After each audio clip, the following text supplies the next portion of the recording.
Om tục bay thằng ấy xem ra bị càng nghĩa cứ khi nhom ở tờ na tế cứ nộp tiền nhưng chẳng ấp sọc bế có cả mạch pin nó giờ từ từ ở trường đang một bìa đại việt đông nó cái bài tiền nó càng bóng tiền chẳng nhom có cả mạch pin làm bây giờ từ từ trường bỏ từ trường ở việt tế cứ bị đau việt bình đây là lâu hơi chẳng om tục miền bóng ông nan ta đa lên nàng khác xem ra nhóm cứ nộp tiền rồi ấy mây liền hồn om tục bay thằng ấy nắng chẳng nhưng mà cam mạch pin đạiនៅក្រៅផ្ទះហ្នឹងយកមកធ្វើជាទ្រើងដើម្បីឲ្យពពាយឡើងពីពពាយនេះគឺពពាយជ្រុងហើយគឺខ្ញុំដាំវាយូរហើយគឺអត់ងាយផ្លែទេខ្ញុំដាំ2ដើមប៉ុន្តែអាដើមមួយនៅក្រៅផ្ទះហ្នឹងគឺខ្ញុំដកចោលបាត់ទៅហើយគឺវាល្អខ្លាំងប៉ុន្តែអត់ផ្លែតែខ្ញុំដាំនៅខាងបងផ្ទះដូចវាមិនសូវល្អទេ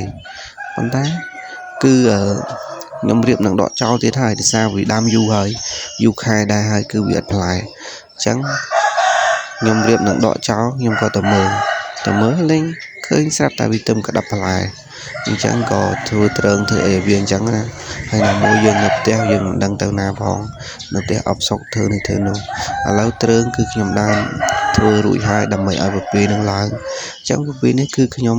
គម្រោងនឹងមកដកចោលទេប៉ុន្តែដល់ឃើញផ្លែវិញអញ្ចឹងខ្ញុំក៏ធ្វើទ្រើងធ្វើអីទៅដើម្បីសនុកបេះជាលក់ប្រហុកជាលក់អីអញ្ចឹងណាពួកអីនេះជាប្រភេទពពាយជ្រុងហើយខ្ញុំនៅផ្ទះបានមួយថ្ងៃនឹងទៀតទេពេលស្អែកចូលធ្វើការវិញហើយអញ្ចឹងនៅផ្ទះកុំអោយទំនេរអបសុកពេកធ្វើនេះធ្វើនោះជាងអញ្ចឹងតើអញ្ចឹងនេះគឺពពាយជ្រុងពពាយនេះគឺខ្ញុំដាំយូរហើយអត់ងាយផ្លែបើថាអត់ផ្លែទៀតមានដកចោលទេមើលទៅតែចេះផ្លែវិញក៏ទុកវាទៀតទៅ